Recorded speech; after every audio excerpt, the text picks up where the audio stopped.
Good afternoon. It says 3 o'clock on my iPad, so we're ready to go. So, yeah. So I think we should put on your glasses and plug in your hearing aids. I wouldn't want anybody to miss any part of this. So I'm going to call the meeting to order and like to have an adoption of the agenda. First and second, and all in favor? Away we go. Okay. Is there any conflicts or declaration of conflicts? Not today. Okay. Appointments and delegations. Doesn't seem to be anything going. New business. Okay, we'll get right to it then. So EV stations, 5.1. Manager of Financial Services. Oh, move receipt. All in favor? Away we go. Yep.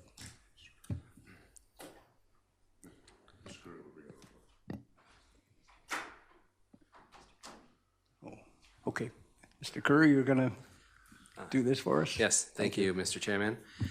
My report today brings forward the statistics for the electrical vehicle charging stations and a recommendation that council begin charging for the fast charging station located at Trail Bay Mall. After receiving further information from BC Hydro today, I would like to change my recommendation to option 2, that committee defer consideration of the proposed bylaw pending additional information. I spoke to Alex Sang, an engineer from BC Hydro, who informed me of Hydro's interest to take over the ownership, operations, and all costs for the fast charging station. With the charging stations being located on private property, this provides the opportunity for the district to take a step back from the arrangement. With the fees added, the district still carries the cost of the burden of staff time for the management and maintenance of the charger. At this time, I recommend that the committee defer the decision until further information can be provided from BC Hydro for the arrangements of the ownership transfer for the fast charging station. Thank you. So moved.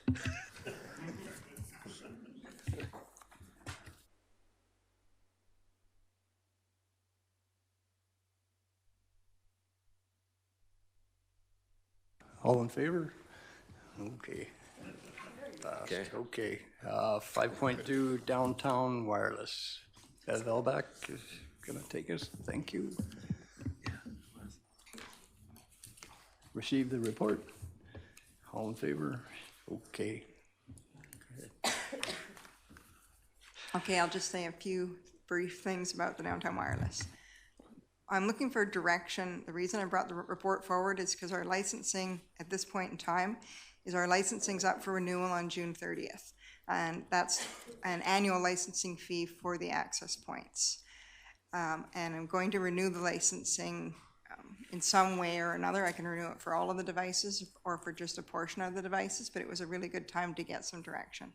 Met with the Downtown Business Association, and as is outlined in the report, they're not as interested really at all in continuing on or them taking over the downtown wireless network. They do think it's a real benefit and they'd like it to be there, but they don't feel they have the staffing resources or technology resources or even the drive to really own this system. So if we want to keep the downtown Wi-Fi network up and running, our current option is for the District of Sechelt staff or contractors through the District of Sechelt for us to own that process. So that's listed as, I think, option 2 is for us to continue providing the downtown wireless network. It's had problems, had engineering design issues. We're actually at the tail end of getting it all fixed and stabilized. I've had lab tech working on it and they've done a great job, and almost everything's up as of today. And in the last week, we've had like 5 gigabytes of data usage a day. We've had the highest usage we've had in the last couple of years. So it's going to be up and running over the Canada Day weekend. And there are some benefits to providing it that we shouldn't lose sight of, or that we should be aware of, whether we keep it for downtown or whether we go with option 1, which is maybe to leverage the hardware in other places. It gives a service to tourists and citizens of free Wi-Fi, which there are many more options for that now than there were when this was first put up. But it gives you that optics of also the community providing it. If you watch the newspaper, there's a lot of different municipalities around the country that are doing smart cities initiatives and are announcing free Wi-Fi as one of their smart cities initiatives. There are people that can't afford free Wi-Fi, and there's a lot of tourists that look to where can they get Wi-Fi hotspots in a community. The other benefit that's important to be aware of is that it does give us a landing page, so it does give us an avenue to reach out and communicate with people. So when you access most free Wi-Fis, including this one, with the exception of the last few weeks because we had temporarily turned it off for troubleshooting, you get it popped up with a accept conditions and terms and conditions, and then you get directed to a landing page. So if you're Tim Hortons and you click on it, you end up to Tim Hortons page. So if they're in the downtown Wi-Fi and someone connects to the free Wi-Fi, they get directed at the current point in time to the District of Sechelt page. For the Canada Day weekend, we're changing it right now to be the SDBA page because there's all sorts of information about the Canada Day events. And so anyone that connects to, and we've changed the SSID or the name of the Wi-Fi network to be #Sechelt, so it shows up at the very top. So it's the first free Wi-Fi network that there's that in certain places there's TELUS. So that'll give citizens, if they connect to it, they'll be at that DBA page that has businesses. So that said, Downtown Business Association is not interested in maintaining it. So does Sechelt continue to maintain it? And as it is, with it being Cowrie Street, it does have some design challenges because it's like a ladder. It goes from here all the way down the street. So the further you get down the street, the weaker the signal. So you connect and you feel like you're connected, but there's not enough strength for you to actually get any usable internet. So it creates frustration. And then there's certain spots where you just can't connect that are dead spots. So if we do it, and I was to take it on, I would want to do some really good signing and work with communications, say, this is a free Wi-Fi zone. And then I would put another sign in a spot that's really weak saying, this is not really a free Wi-Fi zone. Or this could be a free Wi-Fi zone if you want, let us know. Or something like that so that people aren't, it's that clarity of expectations. If we don't go with that downtown corridor route, we can take the devices off all of the streetlights and leverage them in other places for other smart city type initiatives in our existing facilities, like Mission Point, Seaside, Rockwood. We can provide Wi-Fi in those spots where then we're moving away from this design of hops all down the street to just having a single access point and providing that Wi-Fi in smaller bubbles. But we still need to do communications and we still need to take care of it. The reason for the cost level in the report is I'm too busy to do this all myself. I'm just way too busy to deal with a whole bunch of citizens reaching out about Wi-Fi working. Even at its peak of working the best that it did 4 or 5 years ago or 4 years ago, Rapid Edge still got, it was used a ton. We probably had 400 people a day using it, but they were getting probably 2 or 3 phone calls a day. And most of the time, it's just people not knowing how to make it work on their phone or they can't connect. I don't have the IT resources for our phone number to be on there. So we would need to have a service contract with another, preferably local downtown IT company, that their phone number would be on there. So if you have issues with free Sechelt Wi-Fi, call this number and they'll help you out. So that's the $7,000 that includes licensing and support. That's for the downtown core. If we keep it just to ourselves and just to our own facilities, it's going to be anywhere, depending on the number of devices we use, it'll be from $1,000 to $2,000 for licensing, and then we would just maintain it ourselves probably. So I'm open for questions and thoughts, and I just want your direction, which way you want me to go. Have any questions? Thank you. On page 29, you've got item 2 or option 2C. So this would be removing it. It would be $5,000 one-time cost. But if we look at 2A, where you would actually be removing and reinstalling devices, it just says $750 per year. Would there not be also a cost to remove some of the equipment? Yes. Okay, so I missed that. So, So- and that one-time cost, we can either outsource it to a local company to do it, or that may be also just an internal cost of internal staff time. So, but then the cost would just be renting a lift truck. Our internal staff, facilities technician, maintenance guy said it would be about an hour or 2 hours per device, and looking at a lift truck, that type of thing. So it possibly can be done in-house, but it was important to note that we have to take down that hardware.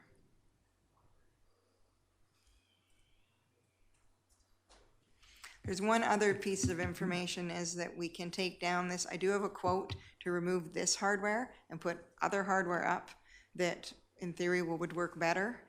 And it would, so it's supposed to be a better, much stronger mesh hardware.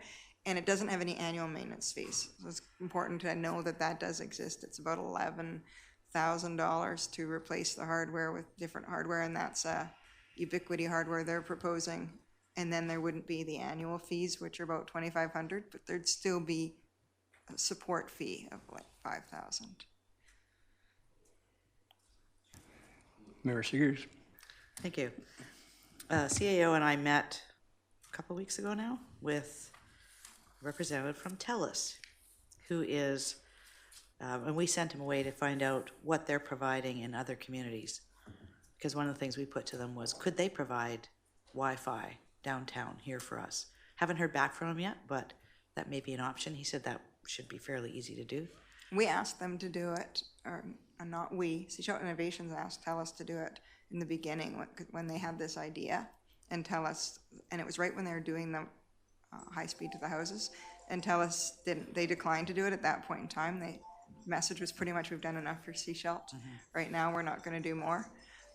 What you lose in having someone like TELUS do it is you lose that landing page. So when people go to it, you don't find out, you don't get to direct them to your page, whether it's seashell.ca or anything else. So I really need to know, do you want, and you guys, if you don't feel strongly with it one way or another, we can continue for the summer. I have the money to do the licensing of it, and I'm probably going to renew the licensing just to keep my life simple. I'm probably going to renew the licensing for all of the devices this week before they expire. And that's because it's in the budget already, and that's that $2,500. Unless you guys say, we don't want out of anything to do with free Wi-Fi. We don't want it in our facilities. We don't want it downtown. Then I'm not going to renew the licensing. If you tell me you're interested in free Wi-Fi in one place or another, I'll renew those licenses, and we can revise, go back at the end of the summer and see if this was used. I do have enough money to support it over the summer. If we want to just get out of not doing downtown, I'll work on, it may take me to the end of the summer to get the devices down, but I just need that direction one way or another.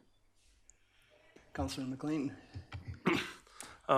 If we don't renew the licenses at the end of this month, does the network immediately shut down then, or what happens? I guess it's the real question. It doesn't shut down, it continues to work. We just can't get in and see how many people are using it, and we can't change the configuration. So we can't change anything on it. The vendors, Aerohive has been so supportive of this project. I mean, they gave us free licensing for a couple of years while we were troubleshooting.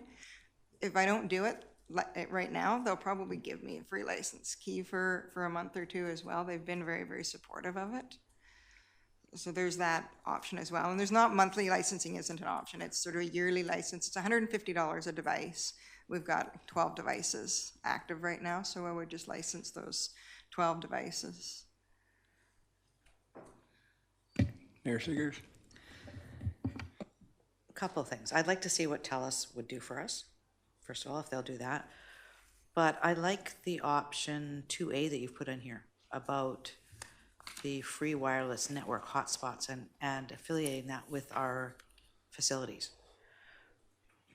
I know when we go to any conferences, for example, first thing they do is they say, this is your Wi-Fi password, because they're providing materials to us, presentations, etc. And the people who are attending those workshops, those conferences, are looking for that to assist with just being in communication, right? It cuts down on communication costs, data costs, all those kinds of things. So this would actually be a service that would enhance our facilities for those who are coming in. I mean, people come into this room and first thing they ask is, I mean, it's on the wall over there, because people ask, what is the password for the network? It's an assumption now when people come to these facilities that they will have Wi-Fi access. So I'd be more inclined to go that way rather than down the street. Again, as you indicated, a lot of the businesses are also providing free Wi-Fi, where when this came out, they weren't doing that. It wasn't something that was available. Our facilities, our new communications coordinator is really excited about this potential option.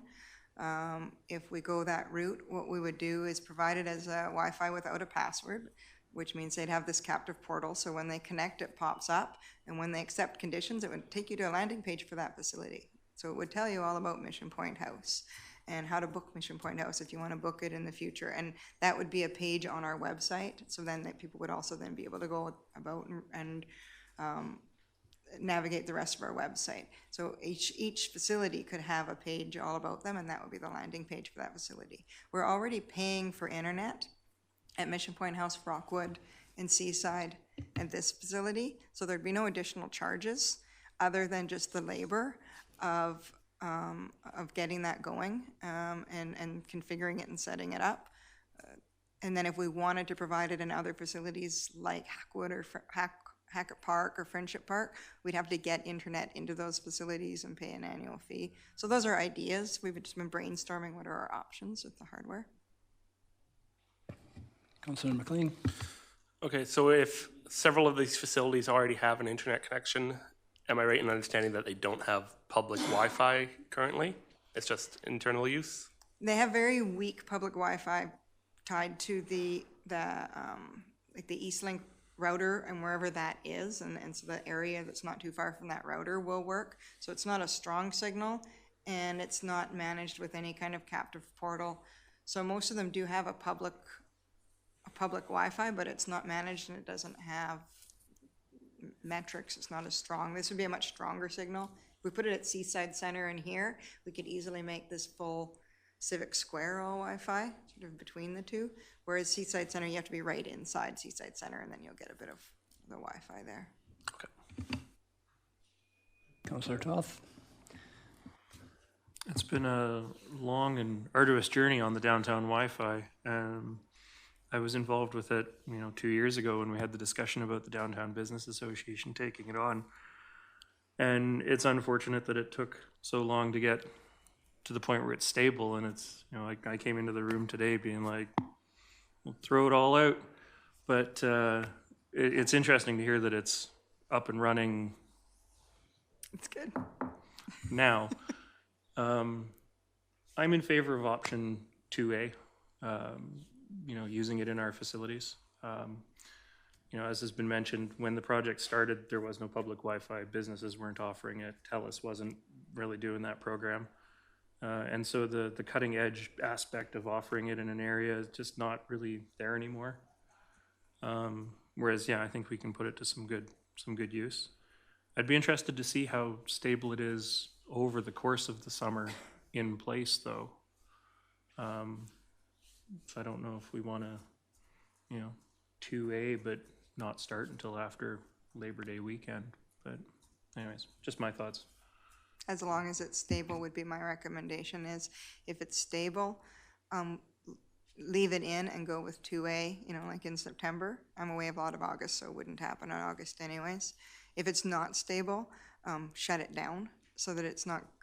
That's my real pet peeve, is that there's been periods where it looked like it was working and someone could connect to a downtown Wi-Fi hotspot, but they weren't actually connected to the internet. And that would just be so frustrating for them.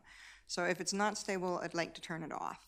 If it's stable, I love your idea of leaving it up for the summer, and it helps. Then if someone else, if Downtown Business Association wants to put Wi-Fi downtown or someone else, they got some metrics on how many people used it. But I think for me, supporting having the downtown one is going to be more time consuming. It's going to have troubles now and then due to the design. And if we do want to really go that route, what we'll be looking for is to get it, if we want to actually keep it for downtown. We would want to get a couple of other businesses to properly inject internet and be almost like partners with it. Part of why it's stable right now is because LavTech Accounting at the end of the street, we put an access point in there, and it helped stabilize it. But it definitely will need more work to keep it going and ongoing stabilized.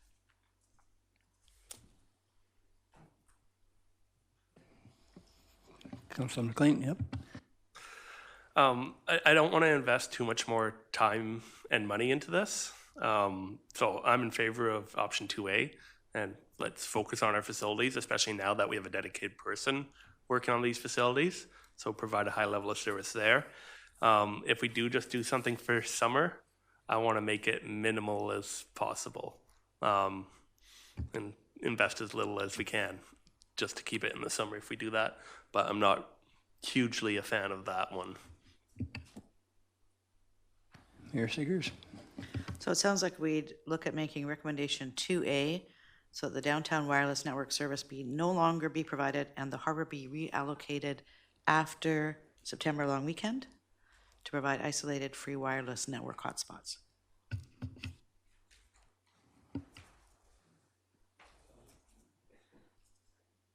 Sounds like a good motion to me. We got a seconder? There we go. All in favor? Okay. Good news is I have 2 free access points not in use, so I can probably put them in a couple of our facilities right away, so we can start moving. I can comply with that and move forward at the same time. Just, one of the things that I have seen is local people using the wireless. I've seen them drive in here at night and, husband and wife get out of their cars with their machines and get access. So there's obviously a need. And I know the library has, I think they're where their internet access is used substantially. So I'm pretty passionate about that. There's definitely a need. The concept that people don't need it because everybody has it on their cell phones is just not true. There's a need to provide some Wi-Fi service to the. There's not a need, but there's a definite benefit. People really appreciate it. Councilor Siggers or Mayor Siggers? What I have heard from people in the community who have children, particularly high school children, is that their children don't necessarily always have data on their phones. And so they've been appreciative of having it up and down Cowrie because they take the bus. And so they're at these bus stops and they can actually get access. That's where our peak usage has always been, the bus stops. So. Okay. Move on to 5.3. So we received the report. All in favor? Here we go. Manager of Technology. This policy is needed for risk management. It's long overdue. Biggest piece is setting service levels and expectations, and it's been written with minimum service levels based on what our infrastructure can do today. So this doesn't mean we can't have backups retained longer than this amount of time, but this means we won't retain them for less. If council wants to change it and say, I need you guys to have 2 years of backups on everything, that could be done, and it'll be a capital project request for next year. We just don't have the infrastructure to retain them longer than what we're doing right now, what we're proposing into this policy. And then right now, we've got 60 users that have left over the years that are all in our infrastructure, our old emails, old everything. We need to delete those users. We need to have a formal policy for after a certain period of time when someone leaves, their accounts get deleted. Email should not be a records management system. Everybody puts their records in the proper spot in the records management system. This is not about records management. This is just about retention of backups and retention of that disaster recovery data.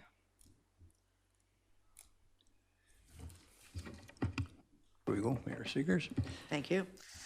Server backups, where are our servers located? Are they all in this building? Yeah, servers on this building. There's a backup in this building, and then there's a backup.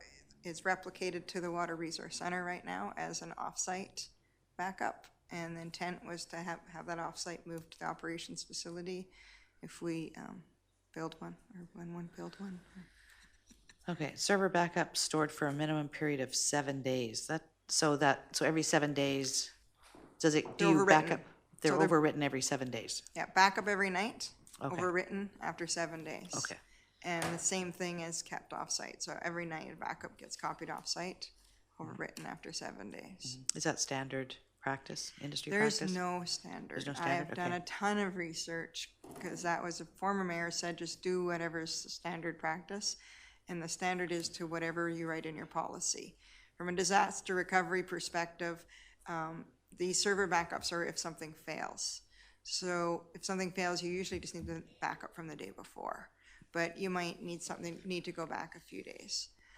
When I worked for the RCMP, we kept everything for 2 years. And at that federal government level, that still does happen. And you keep the 2 years, and it's a tape-based system. People are moving away from that to some extent because data's gotten so huge. You'd have 40 tapes. So it's all done on external drives. And the next approach would be to back up to the cloud.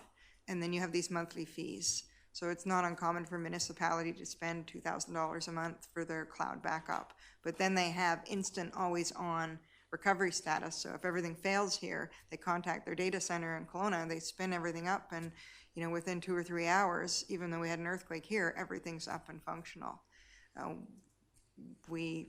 My philosophy has been we can't afford that.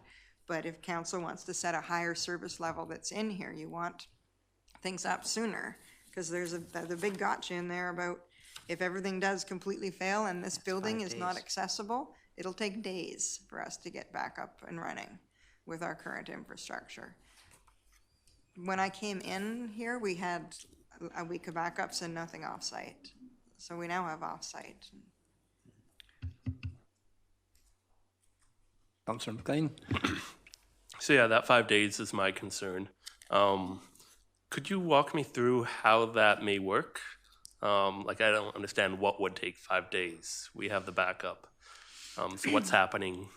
So we have a backup. So our whole infrastructure is virtual. So we have a virtual VMware environment. All our servers are virtual, and those images of those virtual servers are what are backed up and saved offsite.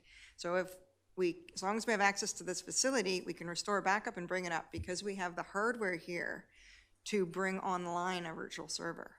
But on our offsite location, we just have a copy of the backups. So if this site is destroyed or inaccessible, we need the ability to bring our virtual backup back online. So we either need to upload a copy of the backup to another service provider, which Opus, which is our managed services provider, is willing to be that for us, to restore, and they would bring that server online. Or we could, SCRD has the same equipment, so we may be able to get the backup to them, but we still need to either physically take that drive over to them. We don't have an agreement with SCRD right now that they would bring it online. We've had informal discussions about it. We can also install the hardware at our offsite location so that we have the ability to bring up a virtual server online. We don't have that hardware in place right now. My big thing last year was getting an offsite backup happening. And I was a little misled. I understood we would be able to bring our offsite servers online the way we've configured it, but I've recently found out that we need a whole bunch of licensing and stuff. It's going to cost us like $7,000 or $8,000 a year in order to have that potential feasibility. So if council wants us to be able to bring stuff up, within a day, then I can look into options and I can take that direction. And I'm happy to do that. And I would come back with a report at some point of some different options for having that increased service level. I would still encourage you to pass this policy because this is just minimum service levels, setting an expectation of what our hardware has right now. Mayor Siggers? Thank you. I had one question about 2.1, third bullet. And that's data and email belonging to users be permanently deleted after 12 weeks unless information services is otherwise directed in writing by the corporate officer. So I know we've had some staff leave And occasionally, we've needed to go back through emails. So this is, what, 3 months? I'm wondering if that's sufficient, given some of the things that we need to do. And would 3 months be sufficient time for our corporate officer and CAO potentially to identify whether or not we needed to keep it longer? Internally, we decided it would be enough. It's very easy, if the corporate officer says, hold on to that person's email account, no problem. It's as quick as that, so if there's any concerns at all. So it's not a problem to hold it, they just have to say that. Okay. And usually, within 12 weeks, you have some inkling. You probably have that inkling before the person leaves, that maybe they're not managing their email properly. Staff are supposed to take any email that's a record and save it properly in the record system. We shouldn't have to be searching all through our emails to get those records. People's emails should be empty, and if they are keeping things in there, they should be things for their own reference. It shouldn't be that that's the only place where that piece is, and that's really important that that's noted. So they should have that. 12 weeks should be enough.